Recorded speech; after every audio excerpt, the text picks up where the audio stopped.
Período regencial foi um dos períodos mais conturbados e difíceis. Foi uma espécie de república dentro da monarquia, algo que estava previsto na Constituição de 1824. Nos casos de impedimento do monarca, que na época era uma criança, de imediato assumiu uma regência trina provisória, a qual conseguiu eleger uma regência trina permanente.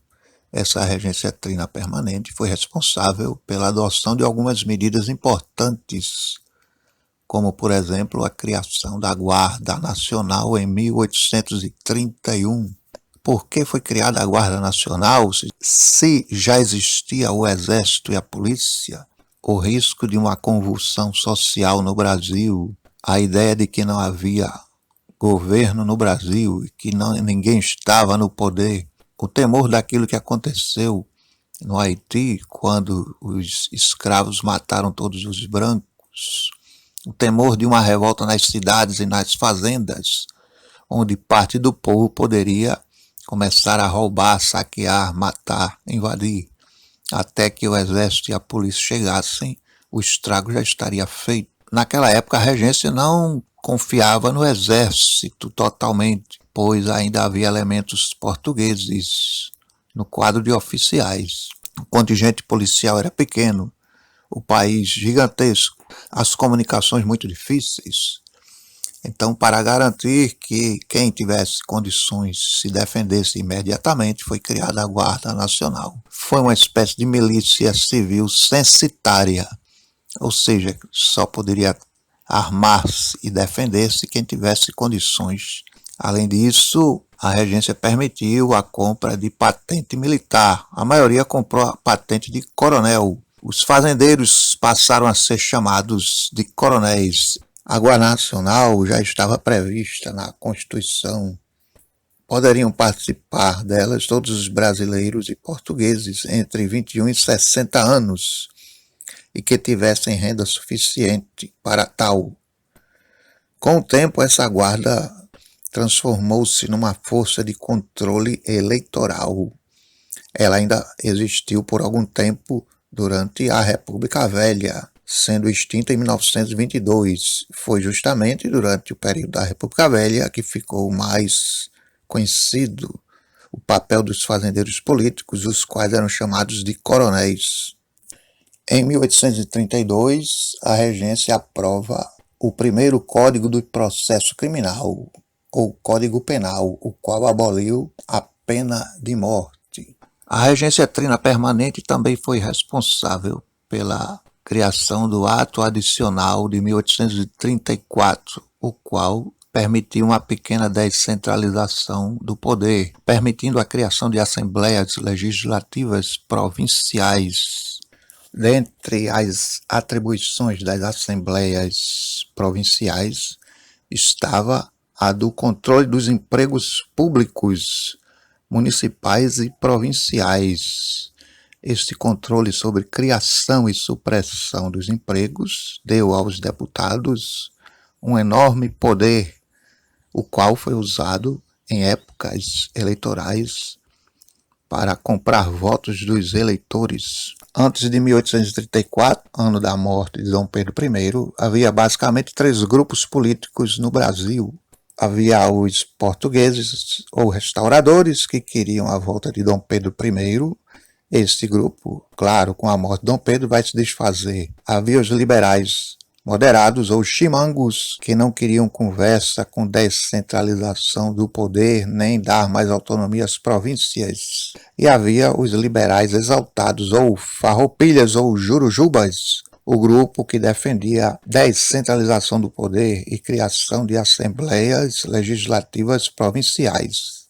Com a morte de Dom Pedro I, o grupo dos restauradores vai migrar principalmente para o grupo dos liberais moderados. Ficam então 2 grupos, liberais moderados e liberais exaltados.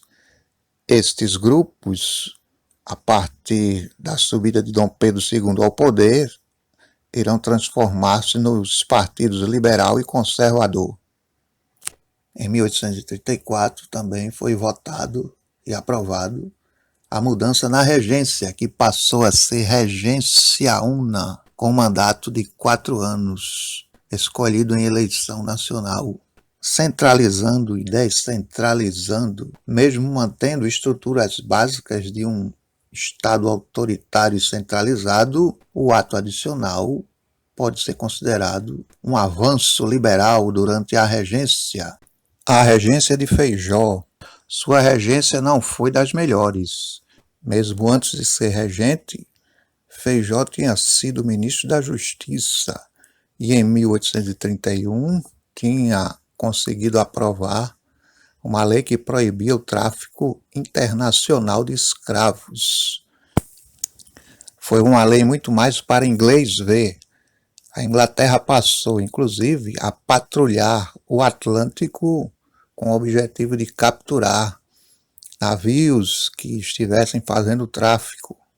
Feijó chegou a enviar uma missão brasileira a Londres para ver com o governo inglês medidas de repressão ao tráfico. Essa atitude de Feijó aumentou a ira da oposição, que em sua maioria era composta por proprietários rurais.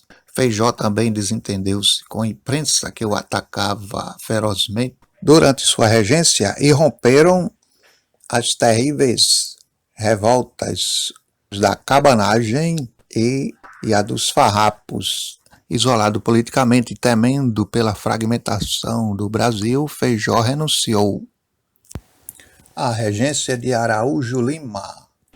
Araújo Lima era do grupo dos regressistas e grande proprietário de terras em Pernambuco. Na sua regência, houve a aprovação da Lei Interpretativa do Ato Adicional, lei essa que diminuiu a autonomia das províncias. Em que consistia a Lei Interpretativa do Ato Adicional? As assembleias provinciais continuavam existindo, porém o governo central poderia desfazer aquilo que foi aprovado. Além disso, as nomeações de funcionários públicos também poderiam ser alteradas, suspensas pelo Poder Central. Araújo Lima conseguiu apoio para direcionar recursos contra as rebeliões nas províncias.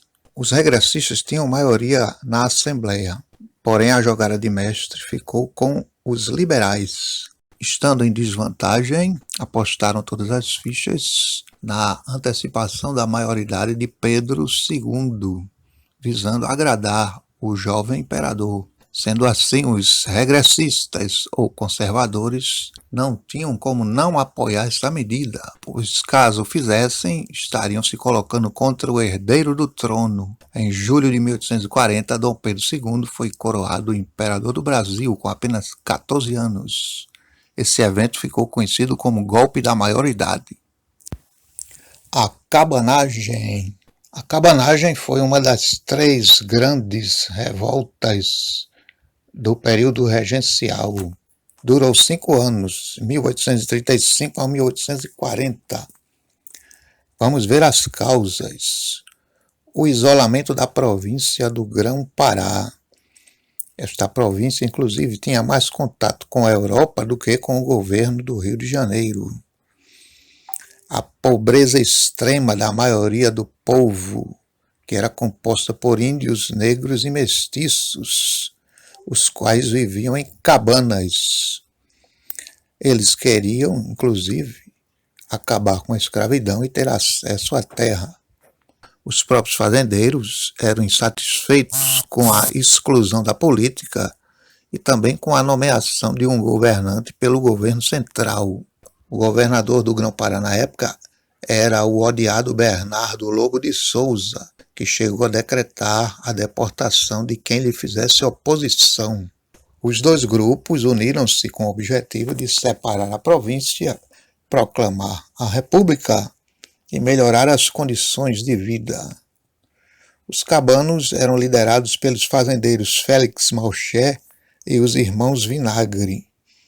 Em 1835, eles tomam Belém, prendem e executam Lobo de Souza. Em seguida, os cabanos empossam Félix Malcher como presidente. Porém, para a decepção de todos, Félix Malcher passou a negociar com a regência no sentido de suprimir a revolta. Sentindo-se traídos, os cabanos retomam a luta. Félix Malcher acaba sendo preso e executado. Substituindo Félix Malcher, assume o poder Francisco Vinagre, o qual também, para a decepção de todos, passou a negociar com a regência. As tropas enviadas pela regência conseguem tomar Belém. Assume o comando da província Manuel Jorge Rodrigues. Os cabanos, porém, conseguiram reagir e novamente tomam o poder, empossando o terceiro e último governo cabano, sob o comando de Eduardo Angelim. Em 1836, com os reforços enviados pela regência, os cabanos são derrotados, mas continuam a luta através da guerrilha. Eles se dispersam pela floresta amazônica, de onde resistem. Essa resistência durou até 1840. Consequências da cabanagem. Estima-se que foram mais de 30 mil mortos. Foi a rebelião mais mortífera da história do Brasil. Na época, isso representava em torno de mais de 30% da população. Aldeias indígenas teriam inclusive sido dizimadas. A cabanagem é um tema ainda pouco estudado, pouco trabalhado, pouco visto na história do Brasil. A Balaiada foi uma revolta popular ocorrida no Maranhão entre os anos de 1838 e 1841. O nome Balaiada tem origem na atividade exercida por um de seus líderes, Manuel Francisco dos Anjos, fabricante e vendedor de balaios, cujo apelido era Balaio. Outros líderes foram o vaqueiro Raimundo Gomes Vieira, o Cara Preta, Lívio Lopes Castelo Branco e Cosme Bento das Chagas. Vamos ver as causas. A primeira causa da crise, as contas do governo regencial, o qual recebeu um país quebrado e endividado. Para tentar resolver o problema, a solução mais fácil foi aumentar impostos. Da mesma maneira, os governos provinciais também aumentavam impostos. A segunda, o algodão e a pecuária. O principal item da economia maranhense era o algodão, porém este sofria forte concorrência no mercado externo, fato que resultava em queda no preço, menos negócios e menos lucros, além da retração econômica. Outro item da economia era a pecuária, que também sofria com a crise, pois se por um lado havia menos dinheiro no bolso do povo para comprar carne, por outro os preços não caíam suficientemente devido ao aumento de impostos, sob risco de levar à falência os pecuaristas. Terceira, o comércio local era dominado por um pequeno grupo de portugueses, ou seja, concorrência praticamente nula, fato este que, somado à elevada carga tributária, resultava em aumentos constantes dos preços das mercadorias. A crise social. A pobreza, a maioria da população maranhense era composta por gente humilde, em sua maioria camponeses, vaqueiros e escravos fugidos, os quais refugiaram-se em quilombos. A opressão sobre os escravos por parte dos fazendeiros. Devido à crise econômica, o preço do escravo traficado da África estava elevado. Muitos fazendeiros preferiam então aumentar a sobrecarga de trabalho em cima de seus escravos. Essa sobrecarga, essa opressão levava os escravos a se revoltarem e a fugirem. A crise política, a rivalidade entre os bentivis e os cabanos. Os bentivis faziam parte dos liberais exaltados. Os cabanos eram os liberais moderados. Em 1838, o moderado Pedro de Araújo Lima assumiu a regência e indicou Vicente Camargo para a presidência da província maranhense. Os cabanos tornam-se maioria na Assembleia Provincial. e dominam o poder político. Os aliados de Vicente controlam a política, afastam os bem-te-vis de todas as prefeituras das vilas e de todos os cargos onde houvesse indicação política, inclusive os policiais. A briga política entre os dois grupos culminou em uma perseguição aberta dos cabanos contra os bem-te-vis. Os cabanos passaram a recrutar forçadamente para a Guarda Nacional os empregados dos bem-te-vis, incluindo vaqueiros, camponeses, feitores e até escravos, fato que prejudicava a produção econômica. O recrutamento era obrigatório, era impopular, haja vista que só os menos favorecidos eram obrigados a qualquer momento a servir na Guarda Nacional. Os maranhenses que não queriam fazer parte da Guarda Nacional muitas vezes terminavam presos, ou seja, eram prisões arbitrárias. Os profissionais liberais maranhenses reclamavam da situação. Eles decidiram fundar um jornal chamado Bem-te-vi para denunciar os desmandos políticos dos cabanos e divulgar princípios republicanos e federativos.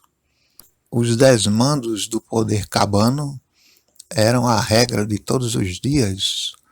Prisões sem justificativa, humilhação aos bem-te-vis de destaque social, os quais eram forçados a realizar trabalho braçal em público, violências de toda ordem, abuso de poder, homicídios, extorsão através do fisco, recrutamento obrigatório como forma de coação, arbitrariedades, tudo isso era usado contra os bem-te-vis. A revolta começou em dezembro de 1838, quando o vaqueiro Raimundo Gomes, o Cara Preta, invadiu a cadeia da Vila da Manga para libertar seu irmão, que havia sido capturado para servir a Guarda Nacional.